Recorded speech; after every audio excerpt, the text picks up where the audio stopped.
realize it's part of a series. Um, it may or may not be a science experiment. Um, that's all I know. That's not really like a spoiler, I don't think. Um, at least not for me, because I mean, I still don't know the context of what any of that means. Like, why we're doing this experiment, anything like that. Um, yeah, it's just something I saw when I realized there was a sequel to this game. Okay. Anyway, also, I appreciate the comments. Did not know there was a fandom. Wherever this place is, seems to be underground.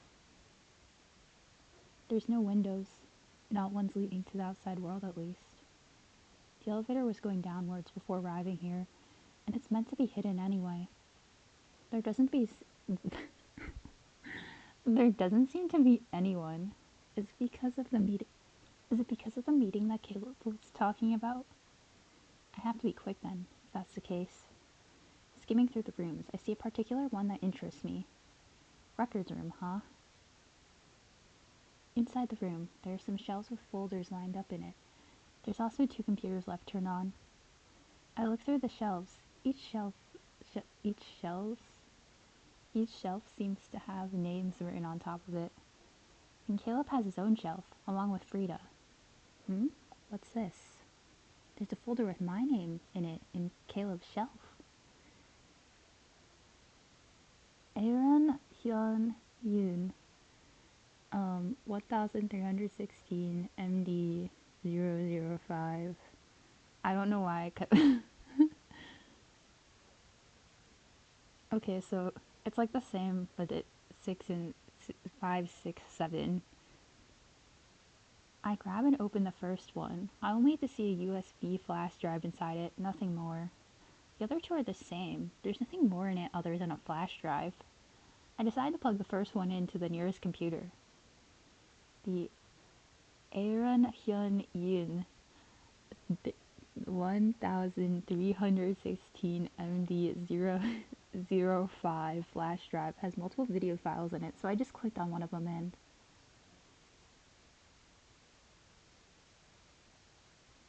the video begins to play. I would hope so. There's a woman displayed on the screen, laying on her bed. The woman seems to be around 20 years old. She has long dark hair, pale skin, and somewhat frail with many injuries all over her body. How are you feeling? From the side, a familiar face walks into frame. Caleb, though he looks slightly younger, his hair isn't as long as it is now. Upon seeing Caleb walk in, the woman tries to sit up. Oh, Caleb, I feel fine. Thank you. Please, you don't. Yet again, the character. Please. Please, you don't have to sit up. You're still recovering, so it's better for you to stay still. Yeah, I'm sorry. There it is with the apologies again. Told you to stop saying sorry. While letting out a soft chuckle, Caleb gently holds the woman's hand. Huh? What is he touching her like that for? And what's that smile on his face? Meanwhile, the woman. Hey, why is she blushing? What am I witnessing here? Aaron finds out about bisexuality and is stunned. I'm guessing that's not what's happening here, though. But it's not as if you want any of this to happen, right? I guess so, but I should still greet you properly. It's fine. You're important to me. I don't want anything bad to happen to you. Caleb, alright then. I'll keep lying down. There we go. You really worry too much. Aaron. I knew it. I knew it.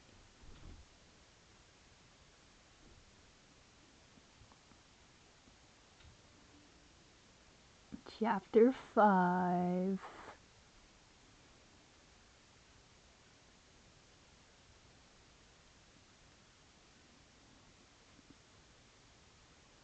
I've been thinking hard about what to do once Caleb visits me again.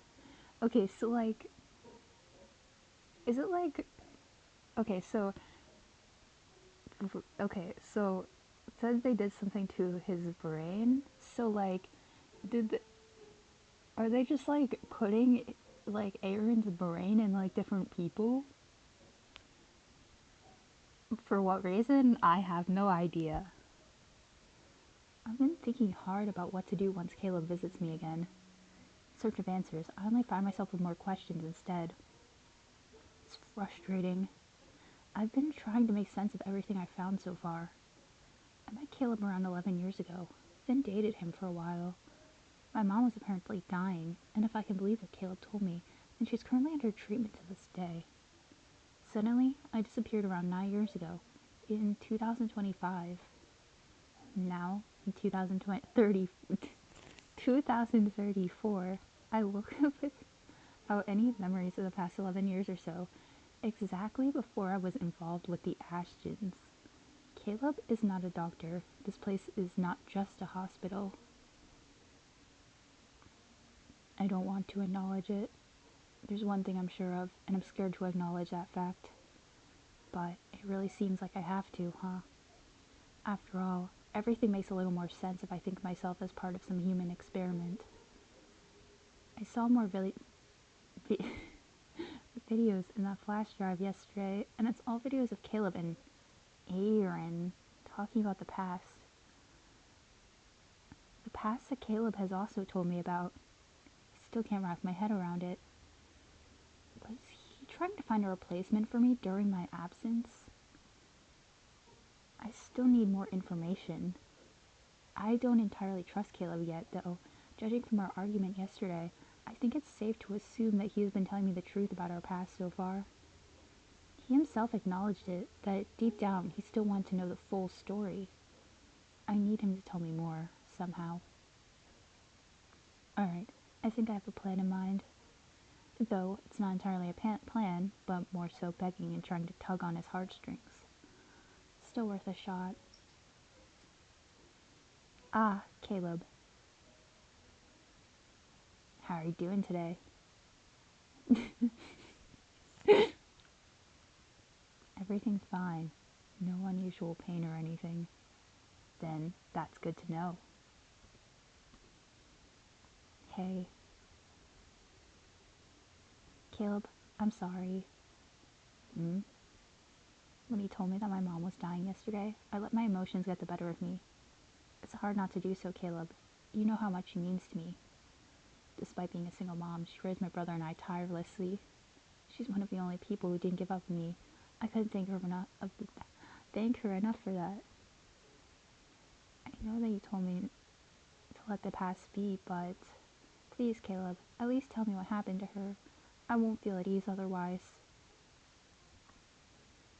Damn it. Is this still not enough? Caleb, do you really love me or not? Maybe I should try sympathizing with him more. Caleb, I know whatever happened in the past has been weighing you. I'm sorry, I should have noticed. I should have been thinking less selfishly. I've accused you and blamed you for a lot of things before. It was awful for me to do, so. But I think I understand you just a bit better now. The past, it's suffocating you, isn't it? You don't have to bear it all by yourself. I'm here now. I'll be by your side and carry that weight with you. I won't run away anymore. I won't lash out to you. I won't lash out at you. I promise. Promise, huh? You won't run away. You won't lash out. Really now? Yeah, really. I see. Fine. I'll tell you. I want to see if you can truly keep your promise or not. So, continuing from where I left off yesterday.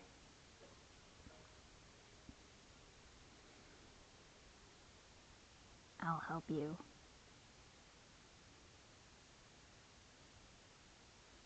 What? You said it yourself. Your mother doesn't have much time left. Stage 4 breast cancer at first diagnosis, added with the fact that her health insurance doesn't cover all the treatment bills. Even selling all your paintings and trinkets is still not enough to the point that you're trying to sell your own house. Obviously, you won't be able to do it yourself. I'll help you out. In total, the surgery is around $30,000, and you already have $20,000. So you need still $10,000 more, right? Breaking Bad. Just kidding. Well, I have about $12,000 saved up. I can give you some to cover the cost of the initial surgery for a lung metastasis.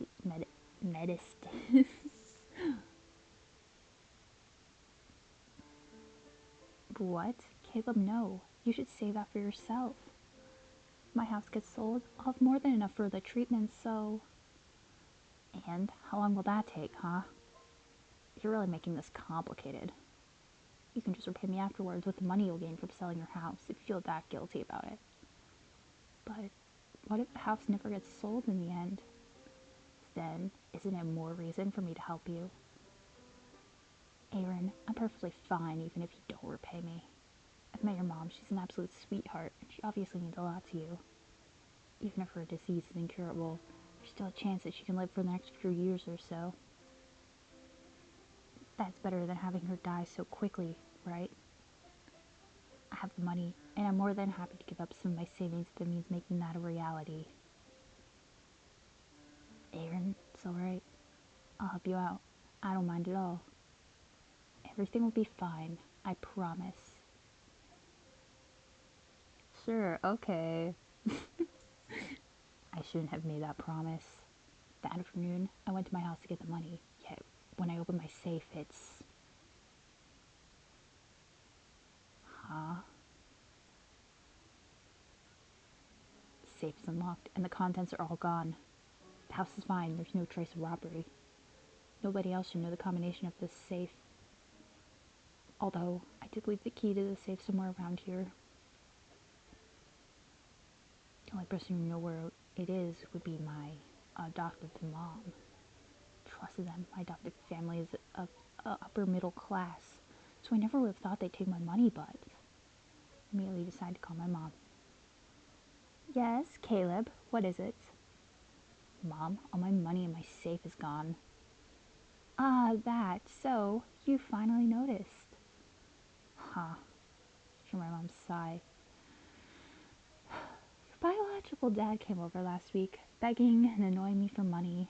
Gosh, that leech. Just because I'm his sister doesn't mean that I'm willing to pay his debts all the time. He asked me for $15,000. I don't have that much money on me, so I took your savings and gave it to him. Heart emoji. What? Please, Caleb, don't judge me too much, really. I didn't have that much money on me at the time, and he said that he needed it ASAP. He just wouldn't stop pestering me. What else am I supposed to do? So I gave him the money to shut him up. Besides, you're his son. Makes sense for me to use your money for once, right? Why didn't you ask me first, or tell me about it? Because... Dude.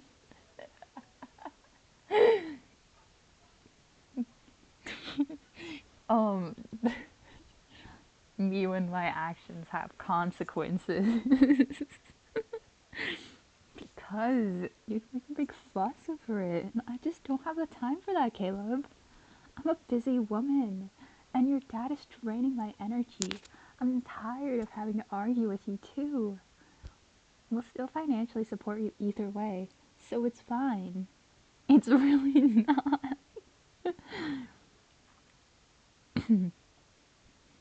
What? Isn't that just stealing? I need some of those savings right now, Mom. Aaron's mom is dying and... Oh, so your boyfriend... Bro, oh my god. Oh, so you're saying your boyfriend's mother is more than me now? Is that what you're saying?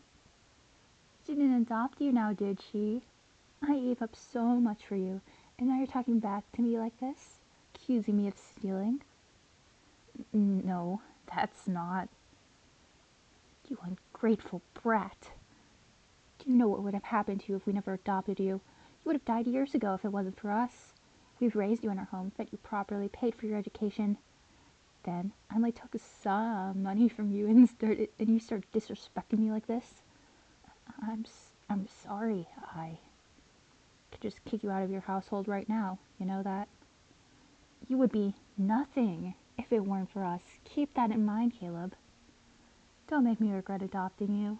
If you talk back to me like that again, I swear I'll kick you out. I hear a beep. My mom hung up on me. Shit. All that money I saved up from working part-time since I was in high school. Some of the allowances from my adopted parents that I put away. Years of hard work gone just like that. That shitty dad of mine, even if I wanted chased after him, I couldn't. My mom gave him me money a week ago or so, knowing my dad, he probably used up all the money already. He also moves around so much, trying to track him would be hell. I have some money in my bank account, but it won't be enough to cover the rest of the cost for the surgery. And I swear that is my surgery, and I was like, possibly congrats? And I couldn't possibly beg my adopted parents for money after that conversation. I could have saved all that money better. I could have handled that better. Maybe if I could just keep my emotions in check when I talk to my mom, I could convince her to give me some amount. If only. God damn it. Before I knew it, I already punched the wall. Blood slowly seeped out of my knuckle.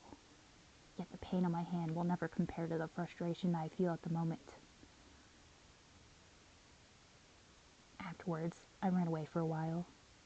2 days had passed and I haven't contacted Aaron or told him the truth. I was too scared of confronting Aaron. I didn't want to tell him what happened.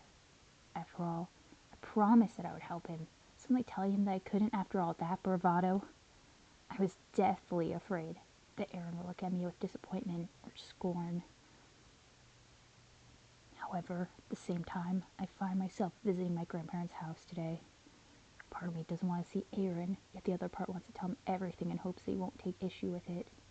But I mean, his mom's life is on the line.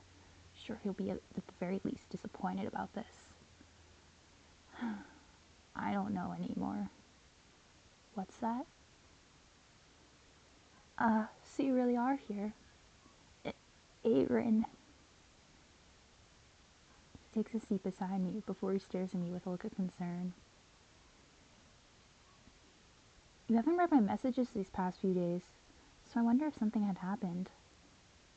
Somehow, I had a feeling that you'd come over to this house. It seems I'm right. Aaron, I'm sorry. Huh?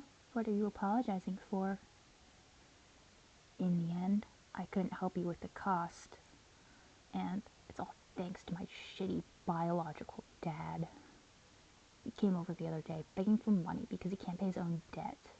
So my adoptive mom stole my money and gave it to him just because I'm his biological son. Sorry, no, I promised. Turn away from him. Finally told him, but then what? How would Aaron react? Too scared to find out. Oh. Caleb, that's awful. Are you doing alright? Huh? I mean, $12,000 is a lot. I'm sure you worked hard to save all of that.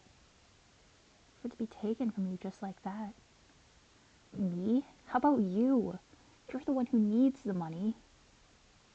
Caleb, you're still thinking about me even after all that happened to you? In the first place, I don't want to have to borrow money from others yet if I can help it. Besides, it's not like you can control what would happen. It's in the past already.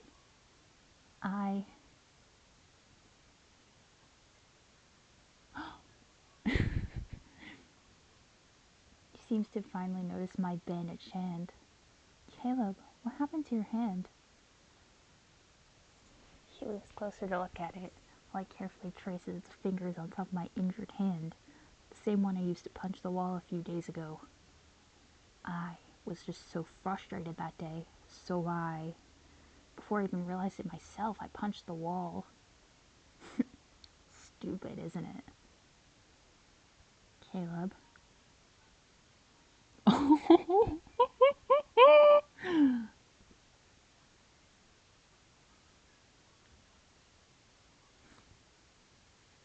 Also, I like how it's like also like he has like a bandage here. I forget if that was explained because I have a bad memory. Haha, memory game. I have bad memory. But I think that's like a nice detail to add in context of the conversation, which I know he's had bandages the entire game, but Aaron then pulls me in for a tender kiss. As he does, he cups my face gently with both of his hands, bringing more warmth to it. After a brief moment, he pulls back and looks deeply into my eyes. I'm so sorry that it happened to you. You seem to be worried about my mom, but it's fine, Caleb. I appreciate the sentiment. I really do. Please don't feel guilty about it. I'll keep trying so I can sell my house as quickly as I can. That is an insane sentence, but I get it. I'll try to help you through your money problem if you need any as well. Aaron, he's always like this. Even though he's the one with the bigger problem than me, he's now comforting me with so much affection and kindness. It nearly choked me up.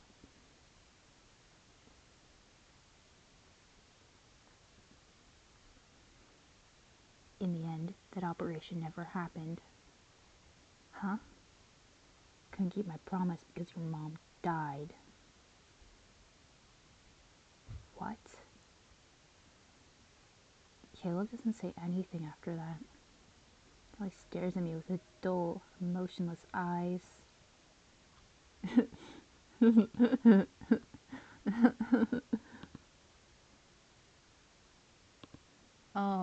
I kind of want to call him out. Sorry if this is a terrible choice, I guess. Caleb. Well, I don't know if it's like. Sometimes I get confused with these choices because, like, I mean, I would just call him out on, like, what is your emotional problem? Like, I don't. He couldn't control what happens. So, like, I hope this isn't one of those choices where it's like Aaron starts getting all mad at him. Like, there was nothing Caleb could do in that situation. Caleb, what the fuck? You told me that she was fine and under treatment, and now you're telling me that she died? You really are a liar from the very start, pretending to be my doctor while the reality here is that I'm just a subject of your experimentation. Am I right? That reaction. So I'm right, huh? Caleb, answer me. Ugh, huh? Uh-oh. I suddenly feel a sting in my neck. Looking down, I see Caleb injecting something with a syringe. I want to move. I want to react. However, my body just won't listen. It keeps growing weaker and weaker. So I think I got like a bad ending. I can only stare at the ceiling, fighting the urge to sleep. As I do, I hear Kayla's voice faintly. I'm glad I prepared a strong sedative for you. I really thought that you were perfect. Turns out, I was incredibly wrong. Huh? Let's retry this. I'm sure this time. That was an ending, wasn't it?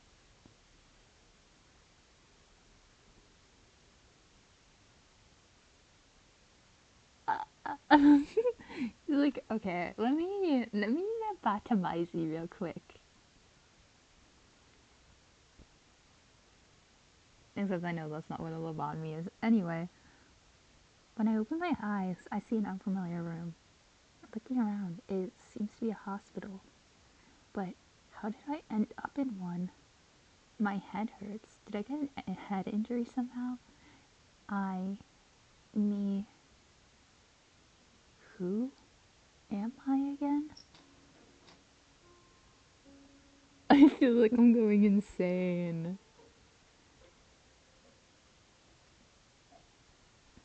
I don't want to skip the dialogue yet. But is this just gonna be like a reset of what I've already done? I feel like I'm actually going insane. Aaron, you're awake. Aaron? Sorry, is that my name? I can't seem to remember anything. You can't? So, you don't remember anything at all? Yeah, I see.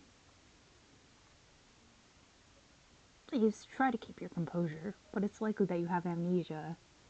And I have nothing to do with it. Amnesia? Yes, I do know you though. I can tell you about about yourself if you'd like. You do? Who exactly are you? Me? My name's Caleb Ashton. Just call me Caleb. And I'm your lover.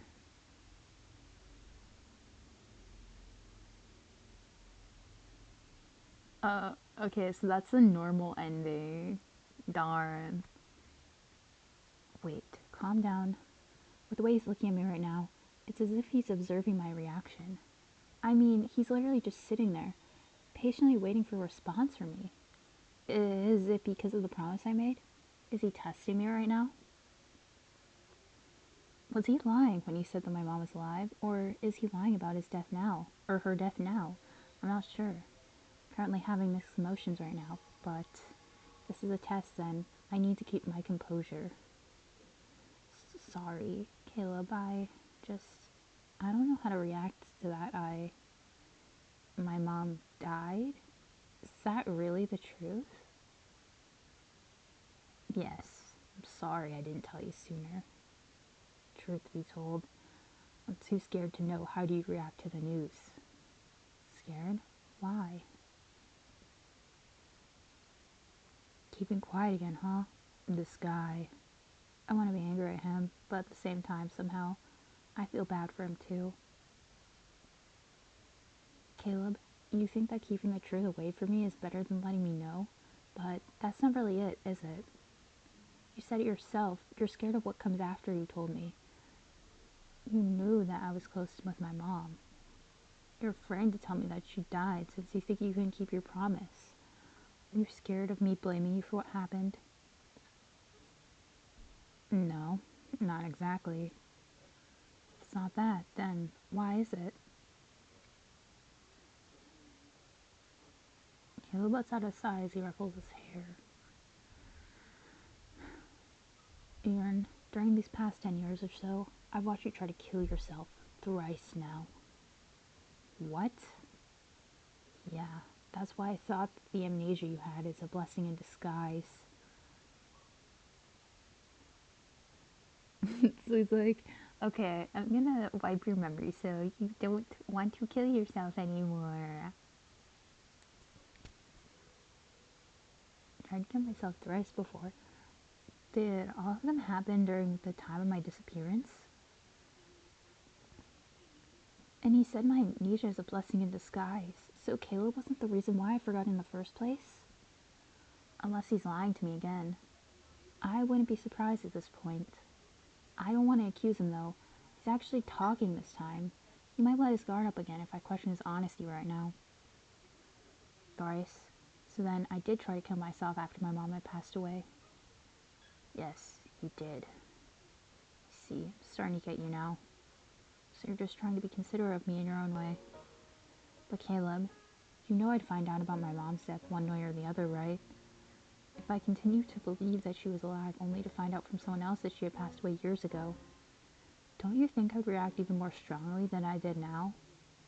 Yeah, I've thought about that. That's why I tried to make sure it wouldn't happen. Hmm? Bring you to a city far away from where you came so no one would find you.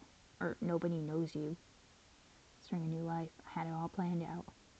But well, here we are. God, you really are something.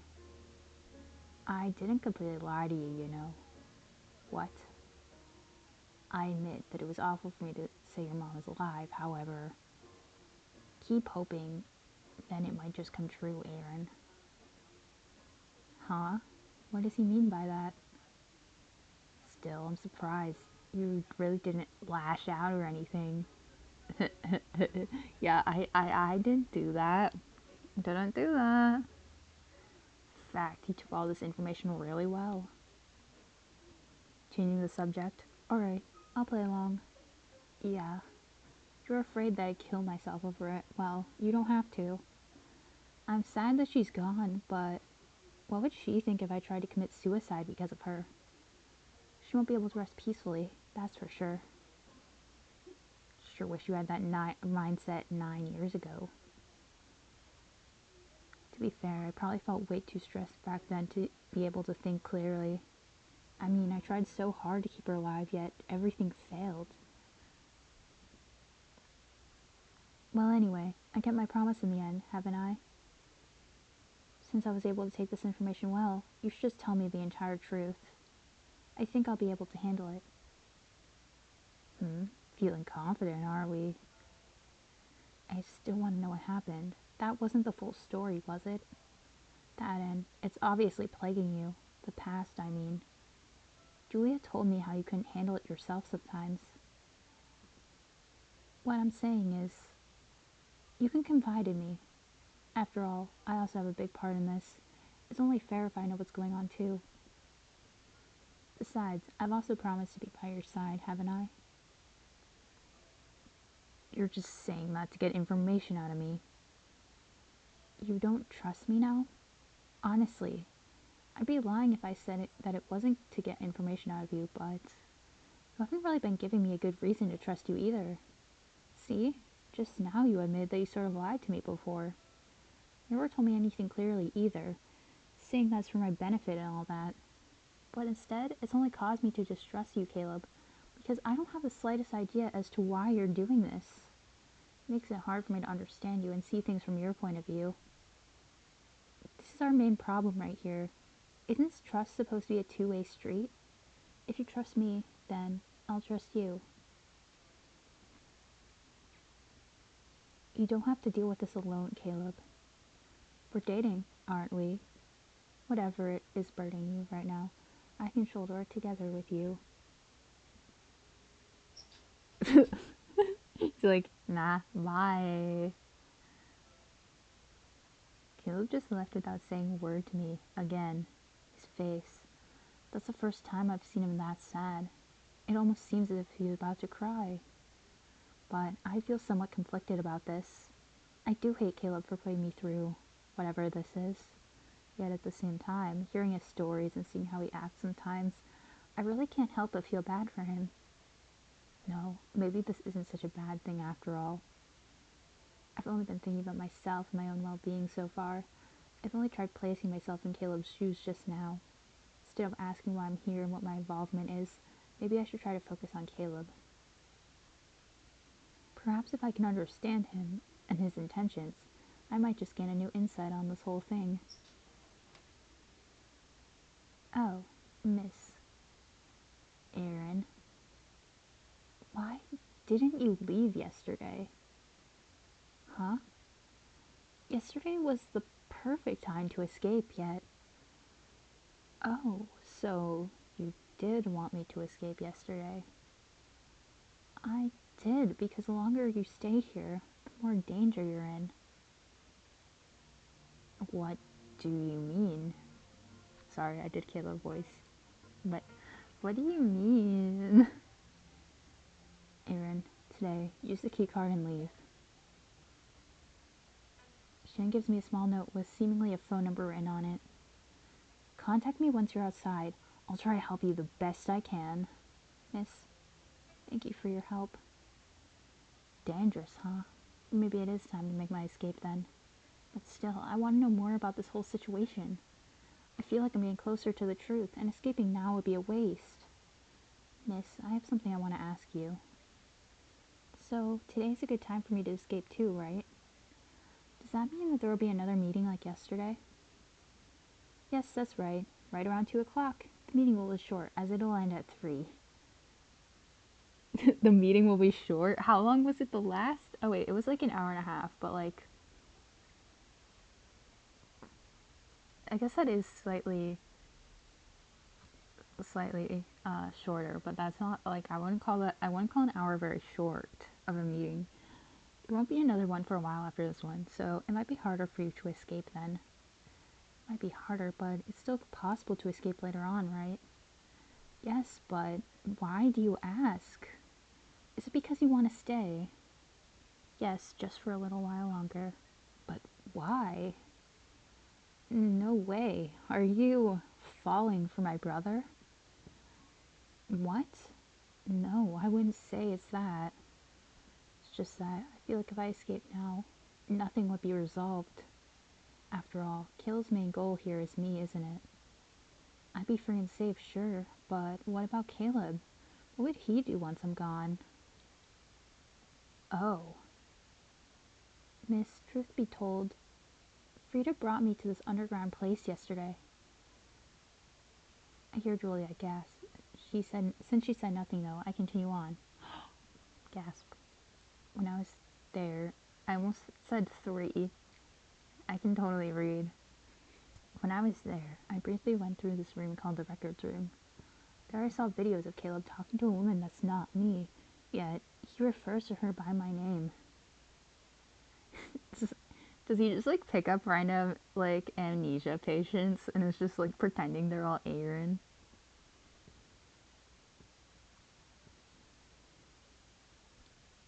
For now, I assume that's because he's looking for a replacement of me. I found out that I went missing years ago. I don't know how or why, but I think that's the reason why Caleb is referring to other people as me.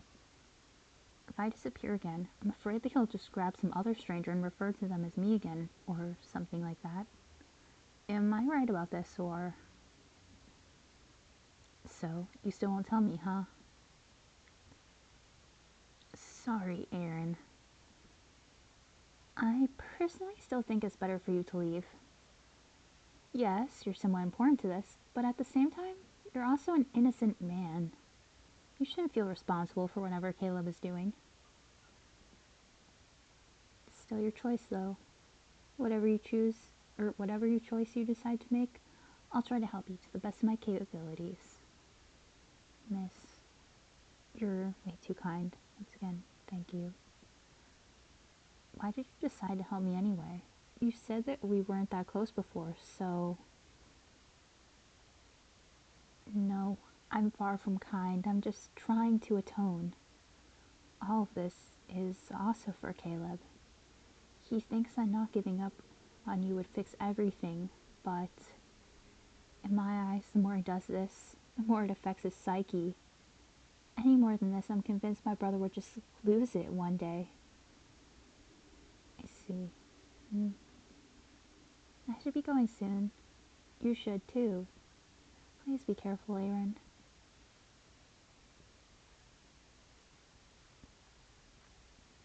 So, there's a meeting at 2.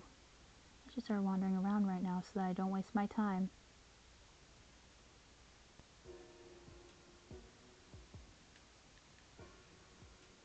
Say, Julia told me that I'm being watched constantly. Looking at the security camera fixed on the top corner of the elevator reminded me of that fact. However, Caleb doesn't seem to know that I'm wandering around like this. What would he do if he found out? It's kind of scary to think about. I probably shouldn't even think about it so that I don't scare myself off. Try to go through the same route as I did yesterday. Hospital's pretty big and my memory isn't always the best, even putting the whole amnesia thing aside. I'm surprised and impressed myself for being able to remember this route pretty clearly, honestly. After reaching the corridor that no one seems to go through, go to the right and enter the elevator. This should be the elevator to the weird lab place yesterday. I pull out one of the many notes I keep hidden in my pocket and press the floor numbers as written in Frida's note. I was about to... Well, like, what if they're having the meeting in there? Like, cause I don't know. As I wait for the elevator to reach its destination, I find myself staring at the little piece of paper Frida left for me. 16, 18, 15, 10, 5, 3, 20, 13, 16. I wonder if the set of numbers means anything in particular. Not that I have any time to think about that right now. When I see the familiar, ominous place, I immediately make my way towards the records room. Caleb's shelf. The Aaron Yoon folders.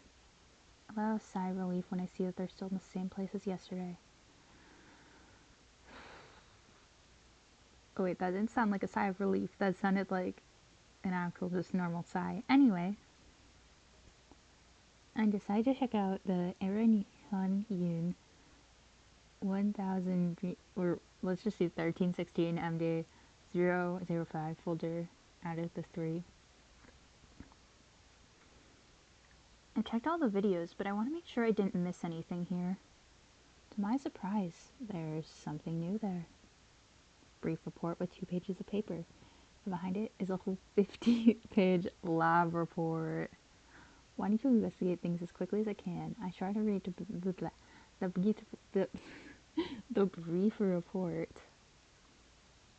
Alice Ruth Meyer, female, 24 years old, subject ID 1316 MD 005, written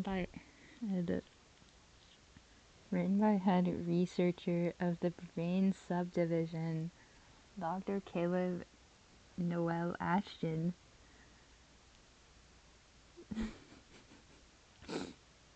Start date February 26, 2031. End date April 30th, 2031. Duration of experiment 2 months, 5 days. Description: Subject 5 was the first implementation of the brain manipulation method in humans for this project.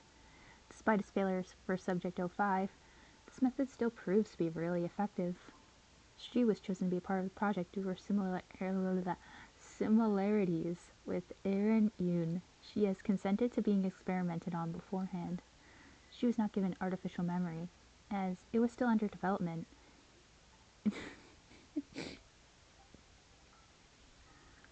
Instead, her memories will be erased and the memory will be given manually. After performing craniotomy, Subject 05 was placed in a private ward. She was to sleep for a few days to improve her recovery. The observation phase starts as soon as Subject 05 wakes up. She was made to believe that she suffers from amnesia due to an attempted suicide, since the subject would often have recurring suicidal ideation. Throughout the phase, the subject completely believes herself to be Aaron Yoon. The subject's original personality was similar to Aaron Yoon. Therefore, there wasn't so much discrepancies between the instilled memories and the subject's personality. While the subject believed herself to be Aaron Yoon, she still couldn't be considered as him.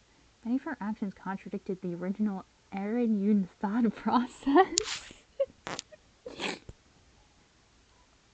When Subject 05 learned that she was part of the experiment later on, her mind could not handle it. It resulted in her committing suicide by jumping. Huh? What in the world was that? You guys know who else jumped off a building?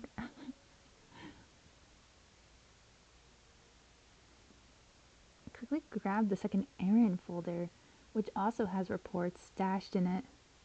Valentino Gael Vaquez. I probably mispronounced that, I'm sorry. Lopez, male, 29 years old. Subject ID 1316 MD 006. Written by head researcher of the brain subdivision, Dr. Caleb Noel Ashton. Start date June 1st, 2033. Happy Pride. End date October 25th, 2033. Duration of experiment 4 months, 25 days. Description: Subject 6 was given to us by the executives of Project metempsychosis. His original identity or personality, interests, and history were unknown. Well, I guess identity could sum that all up. Due to our lack of knowledge on Subject 6's background, both brain and memory manipulation methods were used to minimize the risk in the future. Unlike Subject 5, artificial memory was implanted during the surgery. The memory included basic information of Aaron Yoon's childhood into adulthood. During the observation phase, Subject 6 believed himself to be Aaron Yoon for the initial 2 days after he woke up. The subject was relaxed and even humorous during those 2 days. However, Subject 6 began to suffer from intense headaches and would lose consciousness from time to time. These symptoms gradually worsened over time. We perfected the artificial memory in the meantime and tried to perform the same surgery on Subject 6.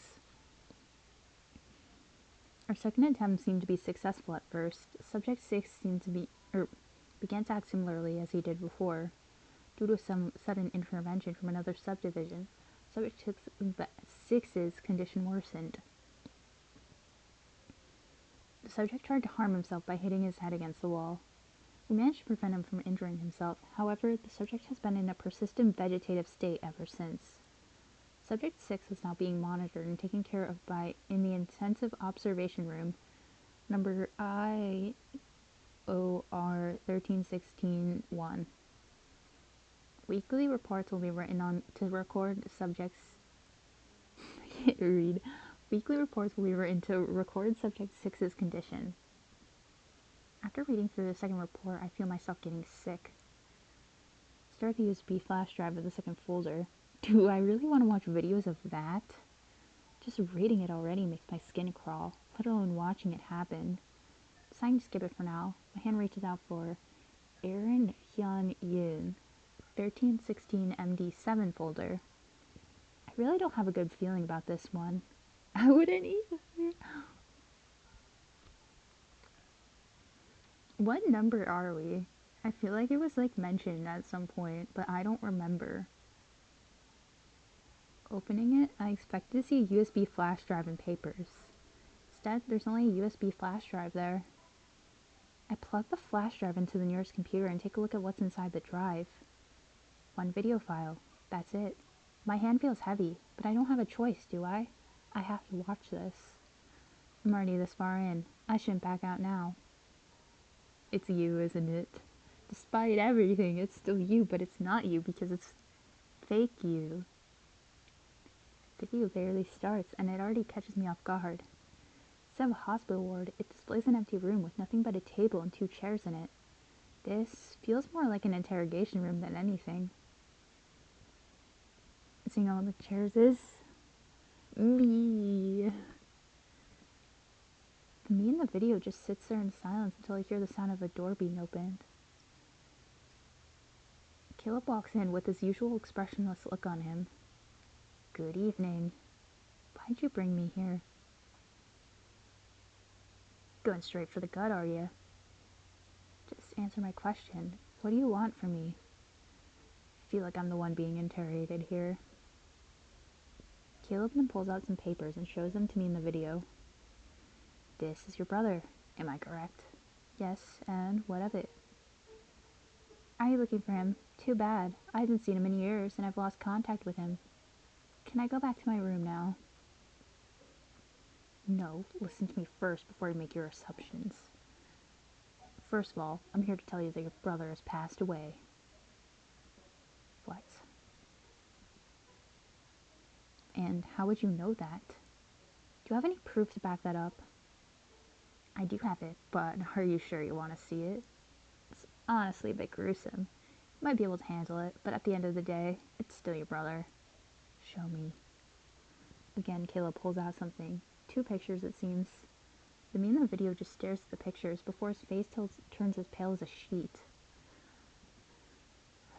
This him? No way. Last time I checked, he was still listed as missing. Wait. You. How are you able to get these pictures in the first place? You're definitely not innocent. If you were, you would have reported this to the police already. I'll admit, I'm guilty, yes. Not even a second after the words escaped his lips, my other self stands up and pulls Caleb's collar up with his left hand. You little. So. Sorry, I'm doing Caleb's voice. Okay. So, you killed my brother? Yes. Only watches my other self stares at Caleb before he slowly lets him go. I just love to punch you right now, but above all else, I need you to talk. Who exactly are you? And why'd you kill Aaron? Huh? Huh? Wait, oh my gosh, was I right about the plot twist? Is this the brother that went missing? The brother that went missing that became the other one? Because my name is Caleb Ashton. I used to be Aaron's boyfriend. His boyfriend? Really? Are you sure you're not just his hookup and you got the wrong idea? No, we're definitely more than that. If that's really the case, why'd you kill him then? I didn't mean to. I didn't want for any of this to happen. Which is why I want to ask for your cooperation. We're currently doing experiments to see if we can transfer the consciousness of a deceased person into another body. We call the transfer metempsychosis. I focus on metempsychosis via brain manipulation. Brain brain manipulation. Yes, it might sound bad, but hear me out. Hear me out. You see, each person has their own unique brain autonomy, similar to a fingerprint. Each brain has its own memories, experiences, and knowledge. It was kind of interesting because I'm actually reading a book right now where, like, they need, like, from fingerprints on locks. It's actually, like, it's, like, a little bit like this, but not really. It's the same, but different. It's just fucked up experiments. Welcome to Dorley Hall. Recommend. So, then, have you thought of what would happen if brain transplants were a thing? Would their consciousness switch? Would they be the same person, but living in another body? Fortunately, while we've come a long way with our technology, brain transplantation would be impossible due to several reasons. However, we found another way to transplant brains without transplanting it. If you directly restructure the brain so that anatomically become similar to another brain's autonomy and pair it with an artificial memory, you'll have an artificial consciousness that acts like the real deal. I can guess where this is going.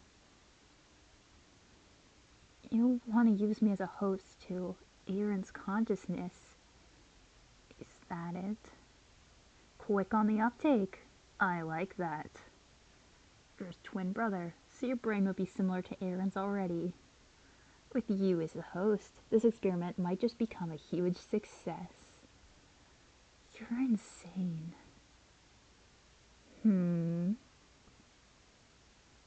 You're deluding yourself. Aaron's already dead, isn't he? Try as you might, no matter how successful this experiment is, the end result won't ever be the real Aaron himself. You said it yourself. It's just artificial consciousness, isn't it? It will be artificial, but even so, if it acts and thinks the same way as the original Aaron, then it's considered real, can't it? Okay, pack it up, chat GPT users.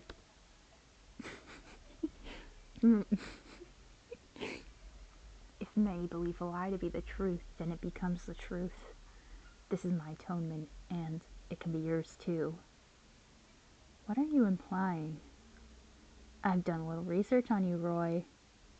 Since you were a teenager, you're involved in a lot of shady businesses with gangs, robberies, drug dealing, arms trafficking, getting yourself involved in a few shootouts, even murder. Am I correct? But it's not as if you want this life to begin with. You're roped in. Now you can't get out of it. You tried to run away from home so your mom and Adrian wouldn't be harmed due to their connections with you. That's a smart move. Yet, you fell for this one woman and married her, even had a child with her, creating a weakness that can be used against you. And it worked. Your wife and daughter were murdered. Of course, you tried to have your own revenge, but one man against one whole gang? I was honestly impressed you only lost an arm and an eye out of that encounter. Still, you never wanted to come out of it alive, didn't you? You never wanted to come out of it alive, didn't you? Even the stupidest person wouldn't go up against a gang like you did. No, you wanted to follow your wife and daughter. We're the same, you and I. Your mom, your brother, your wife, and your child. You did your best, but you lost all of them, and there's nothing you can do about it. I understand you. Truly, I do. And I do not wish this sort of pain upon anyone else. Aaron truly was my everything. He was the kindest and most generous person I've ever met. The only person who would accept me for who I am. I wanted to repay all his kindness and make him happy. I promised him that everything would turn out fine. I never wanted to become a liar, but I did. Roy, if this project succeeds, everything can be fixed again. Not only for us, but those who share our pain. Yes, the dead cannot be brought back. However, instead of losing them forever with this project, we still have an option to do something about it. Have you ever imagined a life where you could be with your family once again? With metempsychosis, it wouldn't be a mere dream anymore. Please, at least consider it. Right. I'll agree to it. Hmm? If this succeeds, at least please bring my daughter back. She was only 6 years old when I lost her. She had her whole life ahead of her, and even if it's artificial, I'd like her to have a better life than she had before. And it's not as if I have anything left to live for anyway. If my death could benefit others, better than leading a miserable life of having a meaningless suicide. I see. Thank you for your cooperation. We'll make sure to try our best so you can enjoy the fruits of our labor as well.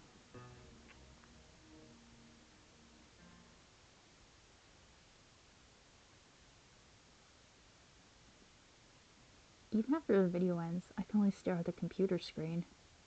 My head is hurting as it tries to comprehend the information that I received. I've had a bad feeling about this, sure, but I didn't want it to be true. I wanted to keep denying it. My body is Roy's, but my memory is Aaron's. Then, who the hell am I? Okay. Okay, so, cause like, he's not, but he is, but he's not, but he is.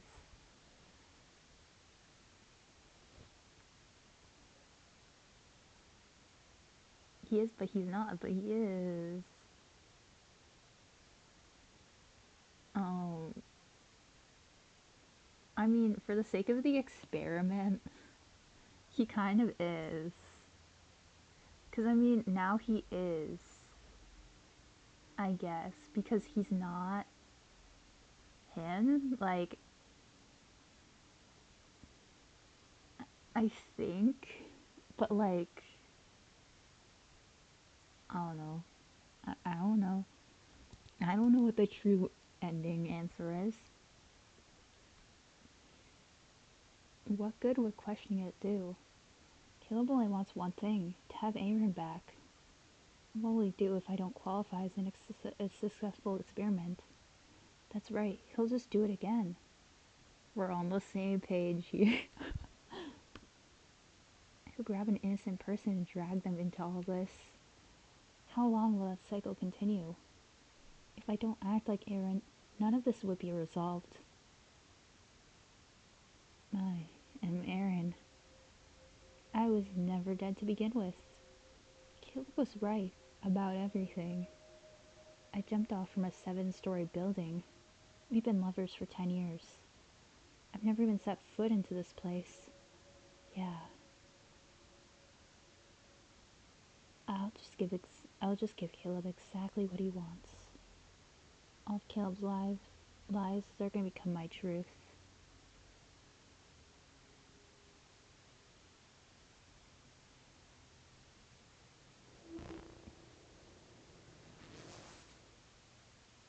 Retro. Aaron suddenly disappeared again. He didn't answer my calls, didn't see my messages, and he wasn't even at my grandparents' house. Getting increasingly concerned, I decided to visit his house.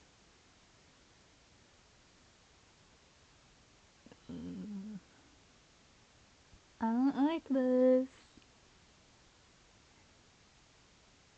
Aaron gave me the spare key to his house so I could enter and leave whenever I want. His house was so colorful before. I can never get used to it looking so empty and bland now. I check inside his living room, and to my surprise, Aaron is actually inside.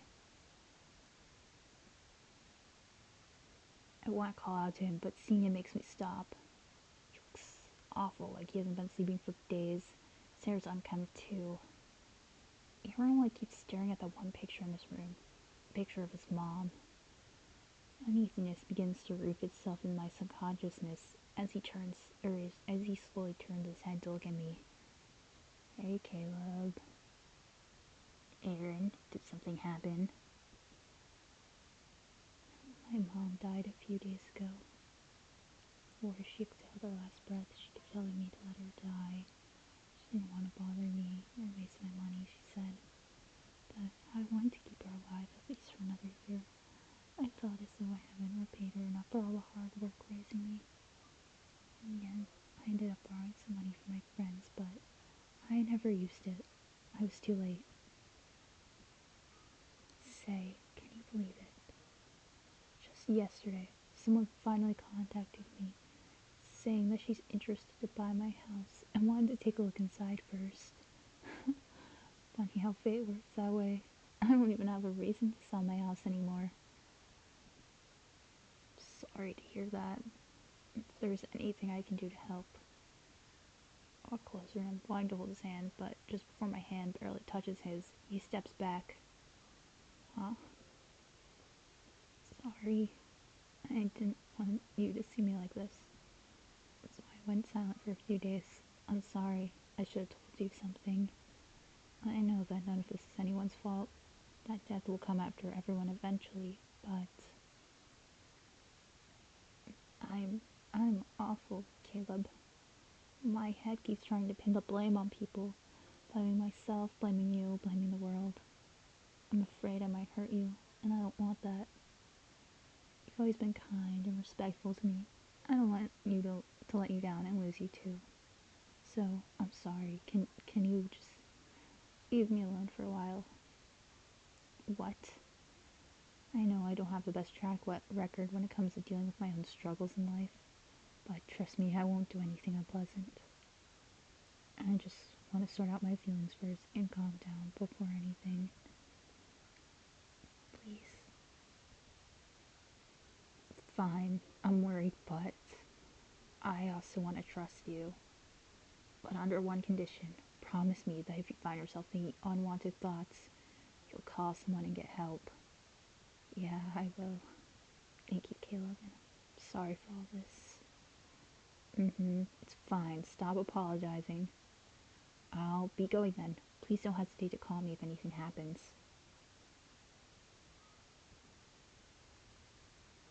It's been 10 days since then. Even though he told me not to leave him alone for a while, I still leave him text messages from time to time. He actually responded to most of them, which relieved me from my worries slightly. I'd just gotten back from my university, and I decided to leave him a text message. In less than a minute, my phone suddenly rings. Looking at the caller ID, it's Aaron. Without wasting a second, I answer the phone. Aaron. Hi, sweetie. I miss you. Hearing Aaron's slurred speech, I immediately stand up.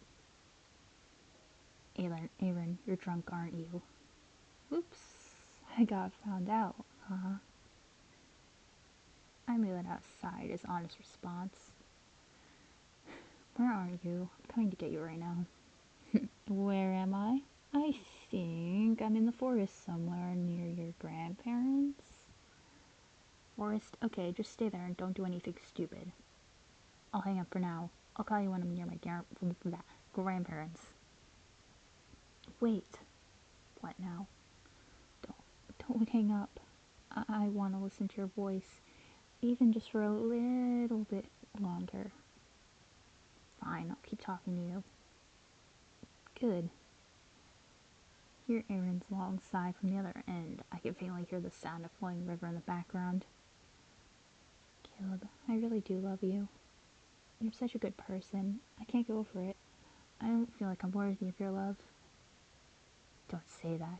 If you're really not worthy of my love, then I wouldn't fall for you. You really are in a lovey-dovey mood right now, huh? I'm not complaining, but because this will be my last.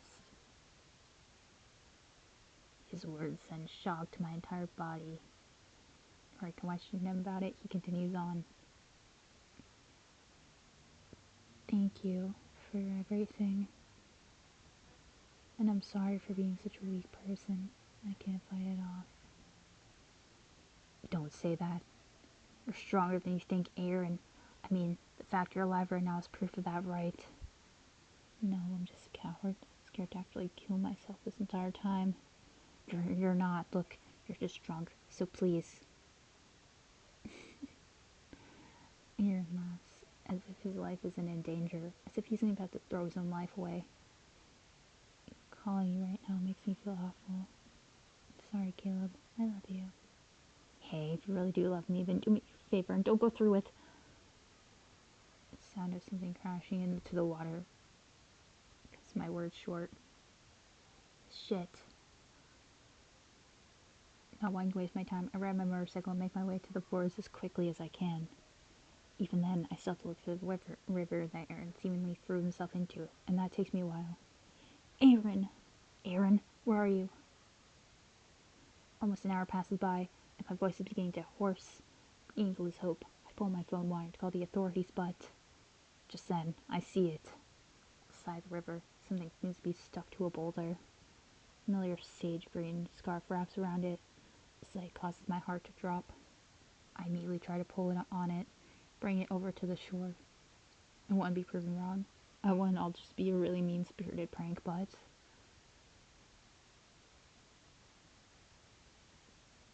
it really is him. Drenched in water, Aaron now lies on the shore. His complexion is pale as snow.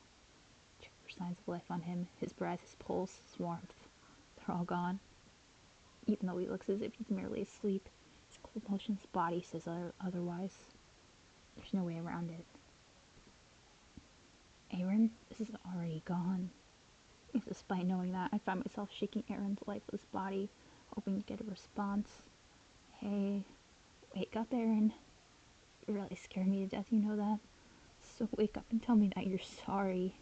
You're always there to console me when things go wrong. Gently holding me, telling me that everything will be fine. Right now is not an exception now. Bleh. Right now is not an exception, right? Bad time to mess up. Still not getting any response. I gently grab his freezing hand. Aaron has a slender hand, however I can feel it weighing heavily when I hold it. Please, answer me. If it's not you, then who else would? Please, please come back to me. Though my pleading only falls on deaf ears. Aaron's kindness and warmth, I'll never feel it again. It's all gone. I'm already far too late. I was on the phone with him, yet I'm so useless I couldn't even persuade him to stop. Nothing I can do now. Nothing. Wait. No, I'm not too late. This is still salvageable. The project that Frida is a part of. Project Me and Psychosis. I never thought I'd end up considering it, but there's no other way at this point. If the project succeeds, then I can revive Aaron's mom too. It'll be as though none of this ever happened. Yes, that's right. Pulling out my phone, I enter Frida's phone number and give her a call. She instantly picks up. Her obnoxious voice fills my ear. Oh, what's this? Why are you calling, huh? That project you told me about. I want in on it.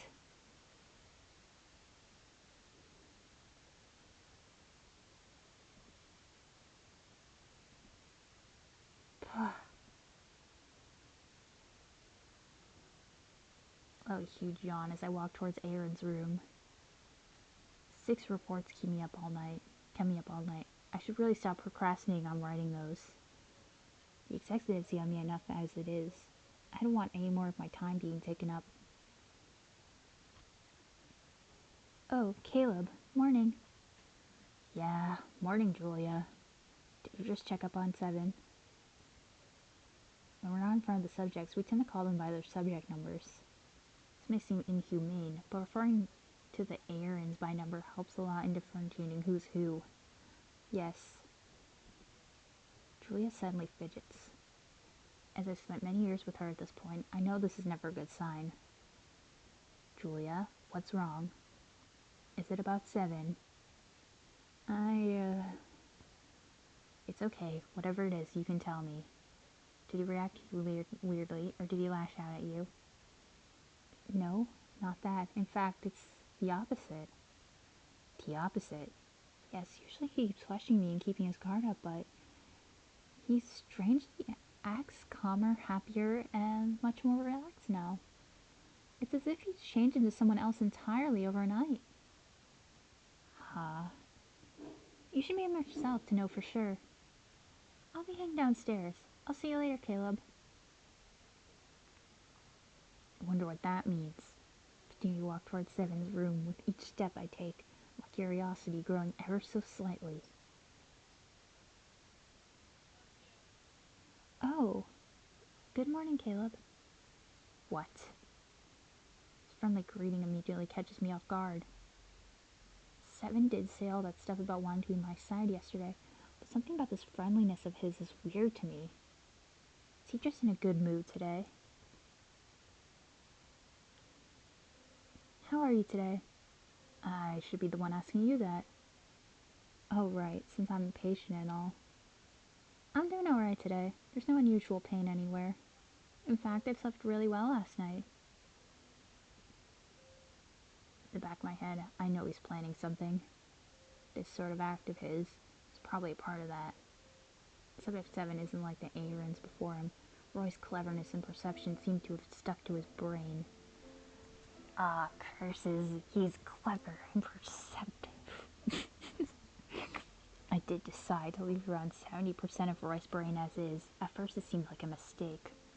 I've known this experiment will most likely fail since a few days ago. Seven just doesn't act nor think like the original Aaron. However different as he may be, he also seems to have Aaron's kindness and empathy in him. Also, I just have to say, okay, Aaron seems like a very nice and generous person. But, like, if someone turned my like, if I had a twin brother and turned into me because I died, I would haunt them for the rest of my life. I would haunt whoever did that for the rest of my life. Because in his eyes, I'm somewhat suspicious, but the way he told me to trust him yesterday, after our talk yesterday, I genuinely wanted to release him and let him have his own life. I may be falling into Seven's trap, even until this very moment, but so be it. I'm growing tired of all this anyway. So, he slept well? That's great. Is there any particular reason why you're in such a good mood today? It seems as if you just won the lottery or something. Nothing. I just feel better today. Is that so? Then that's good to hear. Say, I have something to tell you. Oh? What is it? You will be discharged of the hospital soon. Maybe around a week. You seem to be doing well already. Oh. That's great. I'm starting to wonder if there is something wrong with me, if I understand any longer. That means I won't have to pay as much for hospital bills, too. Right? Right? Don't worry, I'm covering your bills. Wait, what? Mm-hmm. So you don't have to worry. I'll also give you the prosthetic arm, and I'll take care of you until you can financially take care of yourself. Consider it my apology for everything so far. Apology for everything? Yeah, you know, the stuff I put you through so far. Sure, it's been frustrating for you. What? No, no, not at all. You've taken such good care of me so far. I'm the one who should be thanking you. Oh, please. You really concern me with withdrawing information lying to you as me taking good care of you. We're both not stupid. You can gut the act already. I'm really planning on releasing you this time, so don't get on my good side on me. You don't have to get on my good side anymore. In fact, this act of yours is kind of pissing me off. Are you really taking me as that much of an idiot? Is it really that fun to mess with me? Sorry, what? I'm not getting you at all. What have you lied to me about?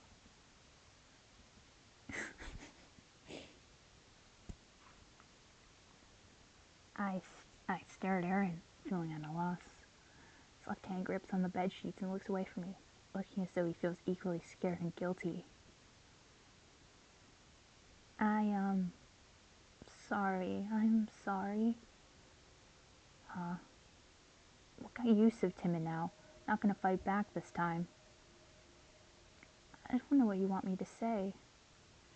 If I angered you in any way, I'm really sorry. I didn't mean to do it. In any way, don't give me that bullshit. You know exactly what you're doing. You really think that acting like him would make me happy? No. No. Wait. No. How would you explain your experience at the hospital from day one until now? It's fine, I guess. It's just like a normal hospital stay experience. Normal hospital experience? As if Seven would say that. There's no reason for him to lie. We both know that he felt uncomfortable being here. At least we both should. Someone's messing with his memories. There's no other explanation for this. And out of everyone, it just has to be Frida. Walking into the research room, I see Frida on the computer by herself. Hey Frida, you did something with Seven, didn't you? Oh, good morning to you too, Caleb. Answer me. I didn't do anything though? Don't mess with me. You tampered with his memories, I'm sure of it. No, seriously, I didn't. What got you so bothered anyway? Did he forget stuff? I told his memory's still full of holes, and you didn't listen to me. It's not even about his artificial memories, it's his recent ones.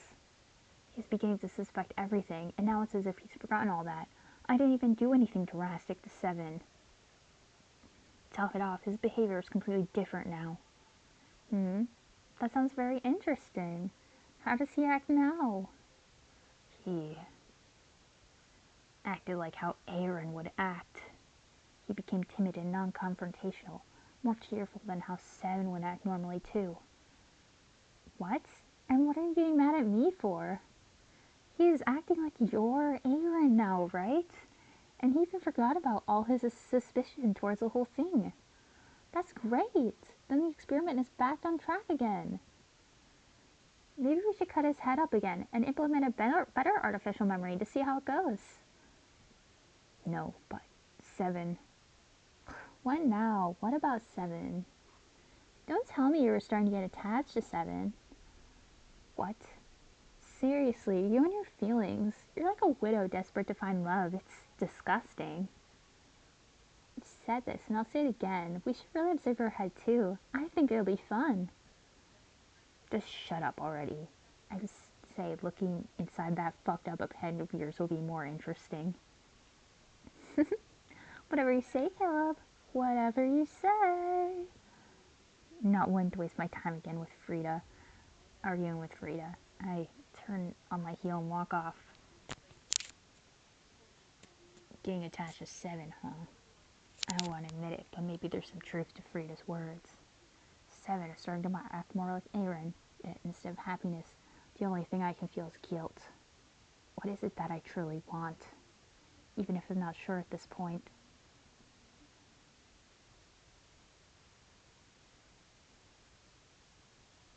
Okay, this is chapter 6C, so I guess there's like 3 different ways this chapter can go. My head feels heavy, foggy. My eyes only seem red. I soon begin to notice that my body seems to be moving on its own. My right hand constantly moving in and out, over and over again. I need to do this. I hear someone whisper in my ear. The voice sounds sturdy yet clear at the same time. You can't handle this much. You wouldn't be able to handle the project, Caleb. My right hand moves faster. As it does, my vision begins to clear slightly.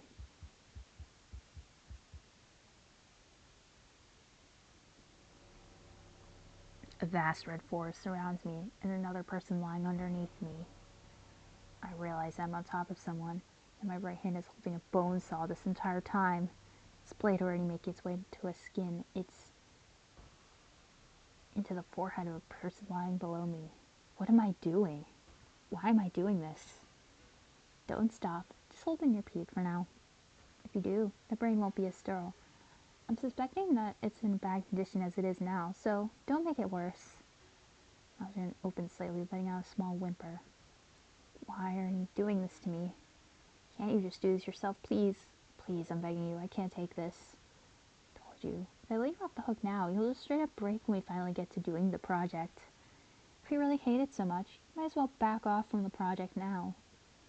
But, are you really going to give up that easily, Caleb? Tighten my grip on the saw. My vision darkens again. When it clears again, I see the person with his head cut open, his stiffening cold body stripped bare. I see a shadowy figure approach before it raises its hand and swings down what seems to be a sledgehammer down into the corpse's face. Over and over and over, again and again. The corpse's face eventually turns into a pool above me, showing no traces of its original look.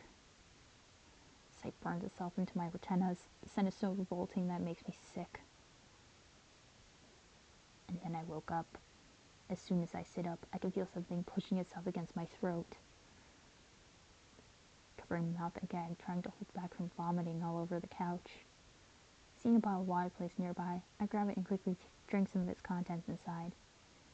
Besides, where my bottle was is my antidepressants. Snatch it and just pour a random amount of pills on my mouth before I gulp them. Dude, invest in one of... Dude, if you have money, invest in one of those things where you have, like, the pills you take every day. Ugh, this sucks. That's all I managed to say out loud to no one in particular. These nightmares have been recurring since I've forgotten to take my meds lately. Or when you're taking, like, random amounts of them. It serves as a cool reminder of what I didn't that day, and that I've gone too deep to go back out now. Stand up and get ready for the day. I need to finish what I've started. The sooner the better. While I can still get a hold of my sanity, even if barely.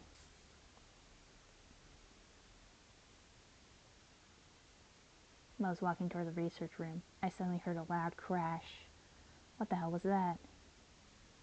When I walk inside the research room, I see Frida sitting on a chair. Noticing I'm here, she gives me a look of amusement. This is never a good sign.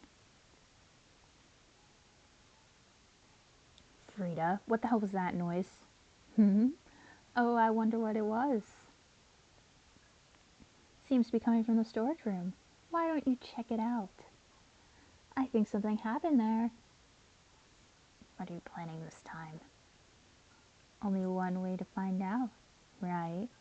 Just go through the door. Don't tell me. Are you scared? Knowing Frida, I'd be lying if I said I'm not scared. Whatever's happening in the storage room could range from harmless prank to seeing a dead body. There's no in between with her. Sighing, I briefly brace myself for the worst before I enter the storage room. Entering the chilly storage room, a pungent odor quickly stabbed itself in my nostrils. Smells even strong enough to make me tear up slightly. The odor is formaldehyde. As I cover up my nose, a realization creeps up to me. The sound of something crashing and the smell of formaldehyde. Fearing for the worst, I trudge deeper into the storage room. When I get to the center of the room, I freeze. I see Seven sitting on the ground, clutching a familiar organ in his hand. Tears bursting out of his eyes as he begins to whimper. Caleb, what is this? I saw the pictures, read some documents. This is mine? You sawed my head open and took my brain out? I only look away from him. Caleb, please answer me. No, that's not yours. Aaron, that brain isn't yours. Otherwise, how are you able to move around and think right now? What about the documents and the pictures? What about them? Don't worry about it, Aaron. After all, I'm your doctor and your lover. Would I lie to you? Says the person who has lied several times. Everything that I do it for your own good. Trust me. I see. Then I'll trust you. Draw, you won't hurt me, won't you? I won't. Do you promise? Yeah, I promise. I'm glad. Hmm? Come on, take you back to your ward. We need to wash you to get rid of the formaldehyde solution on you. Thank you, Caleb. Flash him a small smile. Yet underneath that smile lies a feeling of uncertainty. None of this feels right, but what's going to happen if I say it out loud?